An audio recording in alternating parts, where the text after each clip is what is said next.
உங்கள் விஜய்.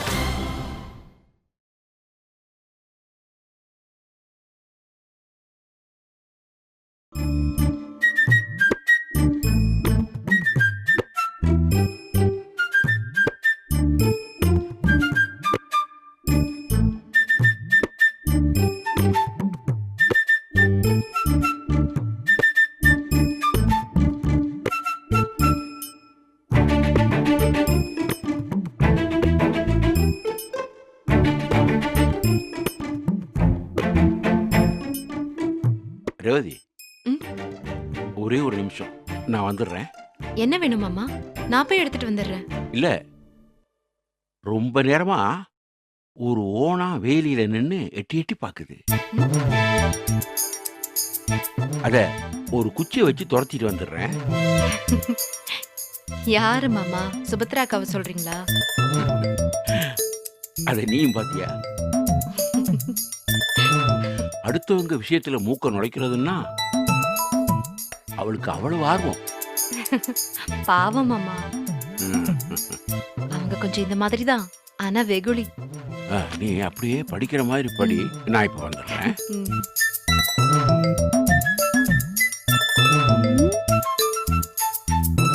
பெருசு எங்க எஸ்கேப் ஆகுது? கிச்சன்ல போய் ஏதாவது எடுத்து வாயில போடும். ம்?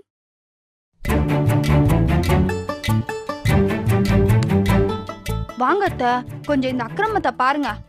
அவ உங்களை ஓட விட்டு அடிக்கிறா. உங்க ஆளு என்னன்னா அவளை கலெக்டராக்கே தீர்வேன்னு கிளாஸ் எடுத்துட்டு இருக்காரு. என்னத்த உரும்புவீங்கன்னு பார்த்தா இப்படி எறும்புறீங்க? இந்த மாமா இருக்கிறாரு, சரியான மர மண்டை. இந்த மண்டைக்குள்ள மூளை இருக்கா இல்ல மூளை ஃப்ரை இருக்கான்னு எனக்கே சந்தேகமா இருக்கு. அவருக்கு ஆப்பு ரெடி பண்றா, அவர் கூடவே உட்கார்ந்து ஆப்ப நல்லா சீவிட்டு இருக்காரு. எப்படி அத்தை இந்த சுண்ணாம்பு தலையில போய் நீங்க கல்யாணம் பண்ணிக்கிட்டீங்க? தெரியலம்மா. என்னத்த புதுசா மயில்சாமி மாதிரி மிமிக்ரி எல்லாம் பண்றீங்க? மயில்சாமி இல்லம்மா, ஓ மாமா சாமி. மாமா? ஆமா. மாமா? ஆமா ஆமா. எதுக்கு இப்படி திருடி மாதிரி எட்டி பார்த்துக்கிட்டு இருக்க? ஏதாவது பேசணும்னா நேரில் வந்து பேசுறது. சரி, உன் அத்தை கிட்ட இப்ப நீ என்ன சொல்லணும்னு நினைச்ச? சொல்லு. அது உங்ககிட்ட சொன்னா உங்களுக்கு கோபம் வரும். எனக்கு கோபம் வராத மாதிரி நீ என்னைக்கு எதை பேசியிருக்க? சொல்லு. அழுகையை நிறுத்து. ஒழுங்கா என்ன சொல்லணுமோ அதை சொல்லு. இல்ல மாமா, நீங்க என்னையும் ரேவதியும் வித்தியாசமா நடத்துறீங்க. இது என்ன புது கதை? ஆமா, நீங்க அவளுக்கு அம்பட்டு உதவி பண்றீங்க, எனக்கு எதுவுமே பண்ண மாட்டேங்கிறீங்க. அவளுக்கு என்ன உதவி பண்ண? அவ படிக்கிறதுக்கு டியூஷன்லாம் எடுக்கிறீங்க. எனக்கு எப்பயாவது நீங்க சொல்லி கொடுத்துருக்கீங்களா? ஏய், நீ நோட்ல புள்ளி கோரம் போட்டு பாப்ப, சமையல் குறிப்பு எழுதி வச்சிருப்ப. இதுல நான் என்ன உதவி பண்றது? நான் ஹிந்தி படிச்சேன்ல. அது மட்டும் ஞாபகப்படுத்தாத, எனக்கு கெட்ட கோபம் வரும். எனக்கு ஹிந்தி சொல்லி கொடுக்க மாட்டேன்னு சொல்லிட்டீங்களா மாமா? நானே தானே கத்துக்கிட்டேன். நீ என்ன கத்துக்கிட்ட? மாமா கை, சாப்பிட கை, வாங்க கை. ஆஹா, டென்ஷன் ஆகுது. பெருசு பிளறதுக்குள்ள எஸ்கேப் ஆகு சுபத்ரா. அத்தை, ஆத்தா கை.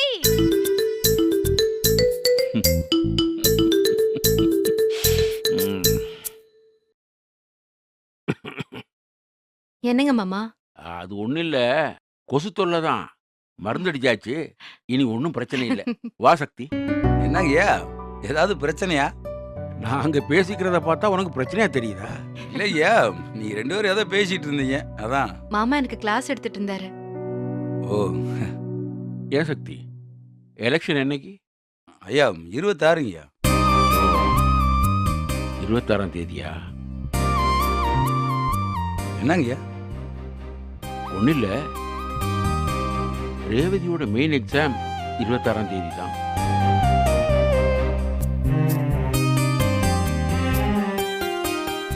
அப்படியா? ஆமாப்பா, மதுரைக்கு போய் எழுதணும். வர லேட்டானா உனக்கு ஒரு ஓட்டு மிஸ் ஆயிடுமோன்னு பார்க்குறேன். ஆமாங்கய்யா. யோசிப்போம். ம்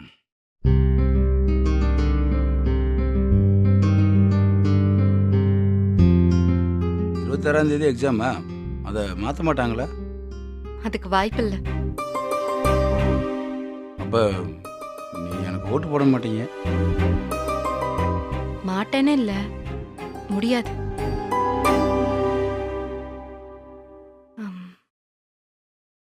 ஒரு ஓட்டுல என்ன ஆயிட போகுது? அது ஒரு ஓட்டு இல்லைங்க, உங்க ஓட்டு. நான் தோத்து போனா கூட பரவாயில்லைங்க, ஆனா உங்க ஓட்டு எனக்கு வேணும். அது என்ன அப்படி ஒரு சென்டிமெண்ட்? சென்டிமெண்ட் தான், காரணமெல்லாம் கேட்காதீங்க. ஆனா உங்க ஓட்டு வேணும். ஆனா ஒரே நாள்ல ரெண்டுன்றப்போ ஓட்டு போட முடியாதுல்ல. புரியுது. என் மேல கோவமா? கோவமெல்லாம் இல்லைங்க, வருத்தமா இருக்கு. அது வெறும் ஓட்டு இல்லைங்க, நீங்க என் மேல வச்சிருக்க நம்பிக்கையாச்சும் அதை நான் பார்க்குறேன். அதை நான் ரொம்ப மிஸ் பண்றேன்.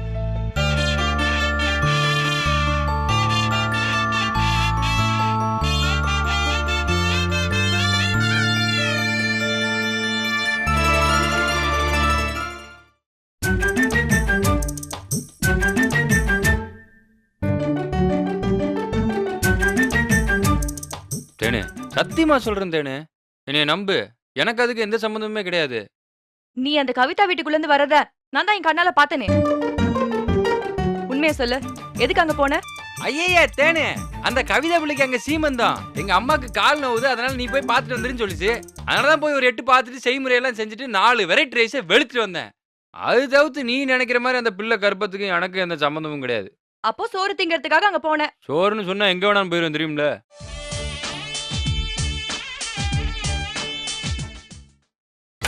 நீங்கள் பார்த்துக் கொண்டிருப்பது உங்கள் விஜய். உண்மையை சொல்லு, எதுக்கு அங்க போன? ஐயே தேனு, அந்த கவிதா பிள்ளைக்கு அங்க சீமந்தம். எங்க அம்மாக்கு கால் நோவுது, அதனால நீ போய் பார்த்துட்டு வந்துருன்னு சொல்லிச்சு. அதனாலதான் போய் ஒரு 8 பார்த்துட்டு செய்முறையெல்லாம் செஞ்சுட்டு 4 வெரைட்டி ரைஸை வெளுத்துட்டு வந்தேன்.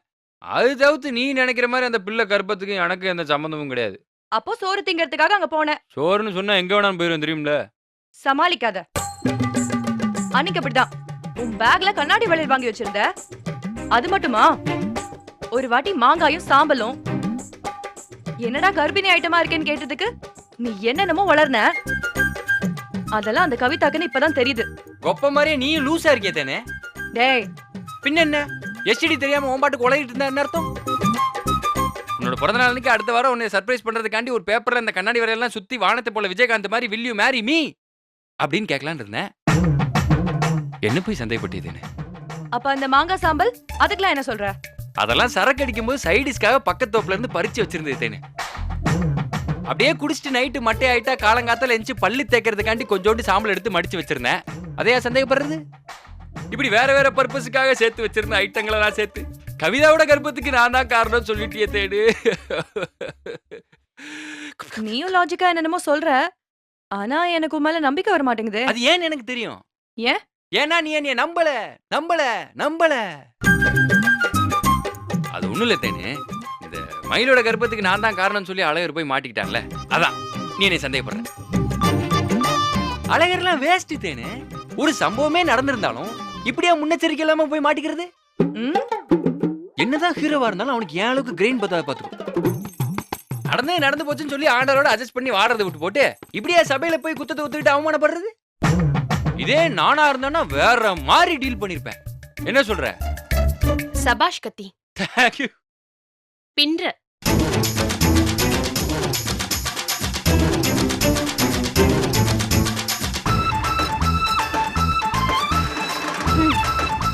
நான் சொல்லல இவன்கிட்ட ஜாக்கிரதையா இருந்து.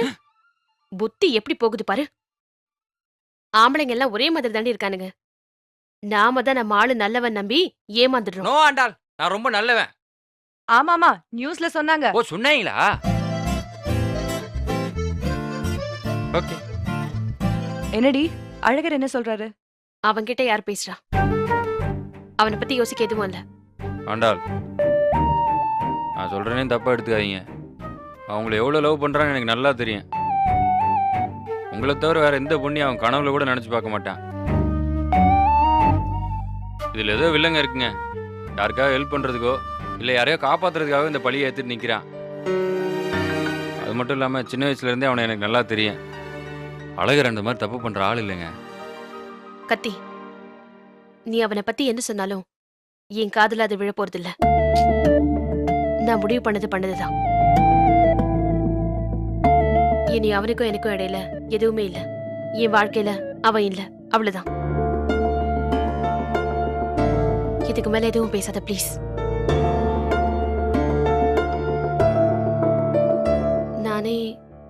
நானே அழகர் விஷயமா பேசலாம் தான் வந்தேன்.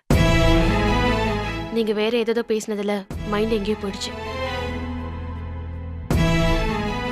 சாரிடி, என்னன்னு சொல்லு. இல்ல, நாளைக்கு அழகர் என் கூட டின்னருக்கு வரணும். தெரியும், நீங்க கண்டிப்பா மனசு மாறுவீங்கன்னு எனக்கு தெரியும். உங்களால அழகரை மறக்கவே முடியாது. நான் சொல்ல தேனே. கத்தி, நீ நினைக்கிறது இந்த ஜென்மத்துல நடக்காது. நான் சொல்ல வர்றத முழுசா கேட்டுட்டு பேசு. சாரி. யூஎஸ்ல நான் ஜாயின் பண்ண போற ஹாஸ்பிட்டலோட சீஃப் டாக்டர் ஒரு தமிழர். பேரு ராஜசேகர், தூத்துக்குடிக்காரர். அவரும் அவர் வைஃபும் இந்தியா வந்திருக்காங்க. அவங்க என்ன பார்க்கணும்னு ஆசைப்படுறாங்க. நாளைக்கு அவங்க கெஸ்ட் ஹவுஸ்க்கு என்ன டின்னருக்கு வர சொல்லிருக்காங்க. என் கூட அழகரும் வரணும். அவரு ரொம்ப நல்லவர். நான் மெடிக்கல் படிக்கிறதுக்காக யூஎஸ் போனதுல இருந்து எனக்கு நிறைய ஹெல்ப் பண்ணிருக்காரு. ரிசர்ச்ல எல்லாம் எனக்கு ரொம்பவே சப்போர்ட்டா இருந்தவர். எனக்கு கல்யாணம் ஆன கதை அவருக்கு தெரியும். நான் அழகரை பத்தி அவர்கிட்ட நிறைய சொல்லிருக்கேன். முக்கியமா அழகரை பார்க்கணுங்கிறதுக்காக தான் இந்த டின்னருக்கே ஏற்பாடு பண்ணிருக்காரு.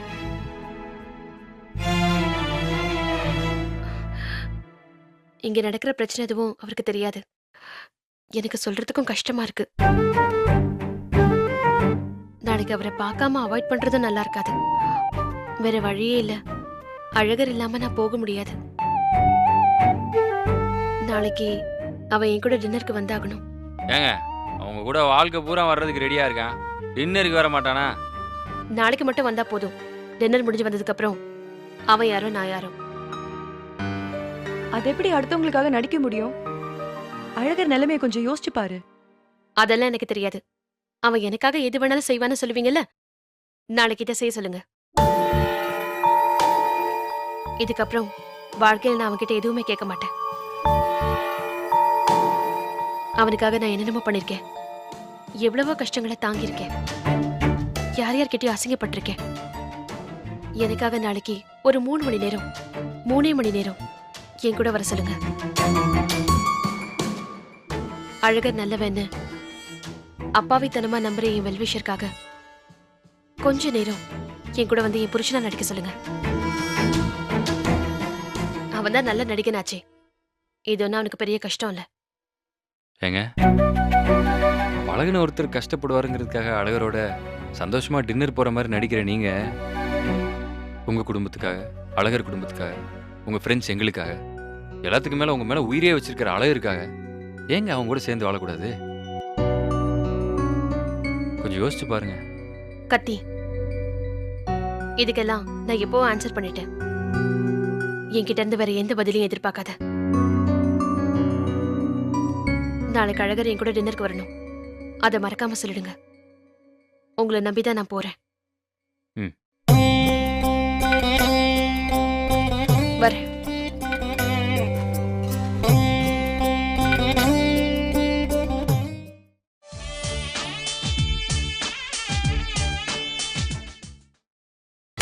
நீங்கள் பார்த்துக் கொண்டிருப்பது உங்கள் விஜய்.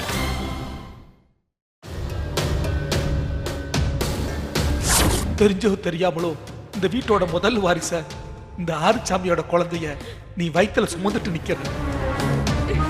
உன்னை கடைசி வரைக்கும் கண்கலகாம பார்த்துக்க வேண்டியது என்னோட பொறுப்புமா. பயப்படாத மயிலு, எல்லாத்தையும் நான் பாத்துக்கிறேன் மயிலு.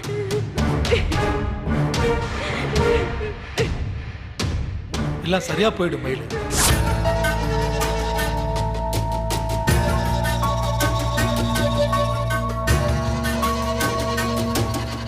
சம்பந்தியம்மா, சம்பந்தியம்மா, என்ன சம்பந்தியம்மா, கூப்பிடுறது கூட கேட்காம அப்படி என்ன யோசனை? ஒன்னும் இல்ல சம்மந்தி, மனசுக்குள்ள ஏதேதோ கவலை ஓடிட்டு இருக்கு, அதான் யோசிச்சுக்கிட்டு இருந்தேன். யாருக்கு தான் கவலை இல்ல? என் நிலைமையை எடுத்துக்கங்க. மயில பத்தி கவலைப்பட்டு கவலைப்பட்டு நெஞ்சு வலி வராத குறைதான். அந்த புள்ள வாழ்க்கைய பத்தி நினைச்சாலே அம்புட்டு பாரம் மனச போட்டு அழுத்துது. நாம நினைச்ச மாதிரி மயிலுக்கும் அழகருக்கும் கல்யாணம் நடந்திருந்தா எல்லாம் சரியா போயிருக்கும். இப்படி நாம ஆளுக்கு ஒரு பக்கம் உட்கார்ந்து கவலைப்பட்டுக்கிட்டு இருக்க மாட்டோம். என்னங்க நான் சொல்றது? ஏதோ கெட்ட நேரம் நடக்க இருந்த கல்யாணம் தட்டி போயிடுச்சு. அதுக்காக அதையே நினைச்சிட்டு இருக்க முடியுமா? அடுத்து நடக்க வேண்டியதை பார்க்க வேண்டியது தானே. ரொம்ப யோசிக்காம அடுத்த முகூர்த்தத்திலேயே மயிலுக்கும் அழகருக்கும் கல்யாணத்தை வச்சிருவோம். இந்த தடவை ஆண்டாளுக்கு கூட தெரியாம காதும் காதும் வச்ச மாதிரி கமுக்கமா நடத்திடுவோம். என்ன சம்பந்தி, என்ன யோசிக்கிறீங்க? இல்ல, இப்பதான் மணமேடை வரைக்கும் போய் கல்யாணம் நின்னு போச்சு, திரும்பவும் உடனே செய்யணுமான்னு தான் யோசிக்கிறேன். இம்புட்டு தூரம் போய் நின்னத ரொம்ப தள்ளி போடக்கூடாது சம்பந்தி, சூட்டோட சூடா முடிச்சிடணும்.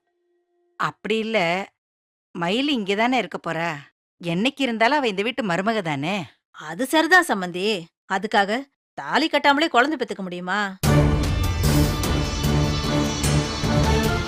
அம்மா சொல்றதும் நியாயம் தானே அத்தை. கழுத்துல தாலி ஏறாமலேயே மயிலு வாயும் வயிறுமா நிக்கிறா. சின்னவரு அவ கழுத்துல தாலி கட்டினா தானே அவ வயித்துல வளர்ற குழந்தைக்கு முறையா ஒரு அங்கீகாரம் கிடைக்கும். புருஷன் இல்லாமலே புள்ளைய பெத்துக்கிட்டான்னு நாளைக்கு ஊர் பேசினா அவளுக்கு தானே அத்தை அசிங்கம். சம்பந்தியம்மா, மயிலுக்கு இப்ப கல்யாணம் பண்ணணுங்கிற எண்ணமே எங்களுக்கு இல்ல. அழகருக்கு மயில கட்டி வைக்கணும்னு நீங்க பிரியப்பட்டீங்களேன்னு தான் ரெண்டாம் தாரம்னு கூட யோசிக்காம நான் சரின்னு சொன்னேன். இப்ப நிலைமை கைய மீறி போயிடுச்சு. நமக்கு விருப்பம் இருக்கோ இல்லையோ, மயிலுக்கு அழகர் தான் புருஷன். அவ வயித்துல வளர்ற குழந்தைக்கு அழகர் தான் அப்பா. அதை யாராலையும் மாத்த முடியாது. இதுக்கு மேல லேட் பண்றதுல எந்த பிரயோஜனமும் கிடையாது. உடனே அவங்க 2 பேருக்கு கல்யாணம் பண்ணணும். அதுதான் எல்லாருக்கும் நல்லது. எனக்கு இந்த கல்யாணம் வேண்டாம்.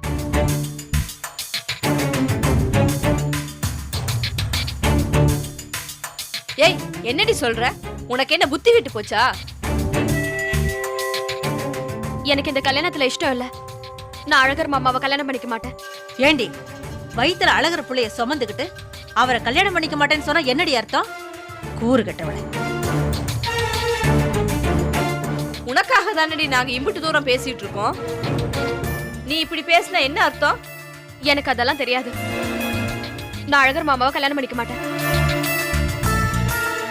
என்கிட்ட வேற எதுவும் கேட்காதீங்க. இவ எப்படி பேசுறா பாருங்க சம்பந்தி. நம்ம கஷ்டம் இவளுக்கு எங்கேயாவது தெரியுதா?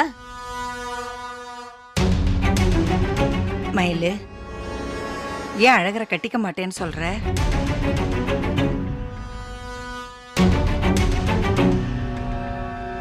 கேக்குறாங்கல்ல, வாயை திறந்து சொல்லு. என்ன சொல்றீங்க? ஆண்டாளக்கா பாவம், அவங்க வாழ்க்கையை கெடுக்க நான் விருப்பப்படல. உன் வாழ்க்கையே சீரழிஞ்சு போய் கிடக்கு, நீ ஆண்டாள் வாழ்க்கையை பத்தி கவலைப்படுறியா? என் வாழ்க்கையை நான் பாத்துக்கிறேன்.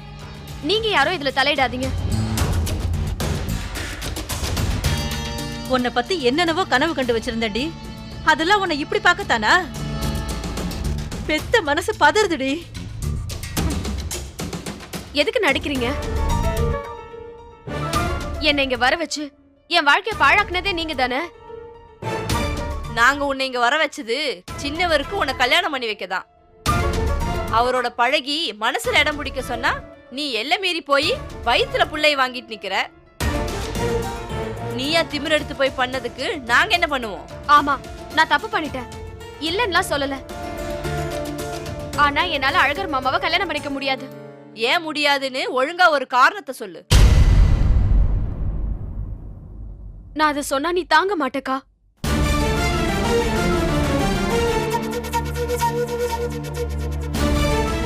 என்னை எதுவும் கேட்காம விட்டா எல்லாருக்கும் நல்லது.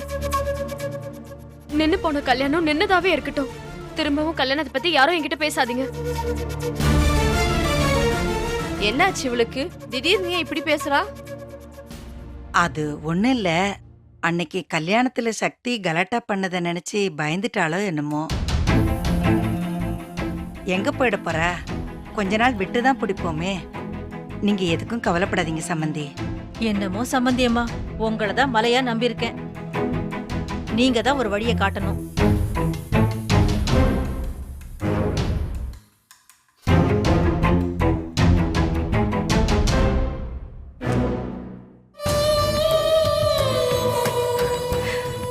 ஐயோ, மயில் வயித்துல வளர்ற குழந்தைக்கு அழகர் காரணம் இல்லை, ஹாரிச்சாமி தானே.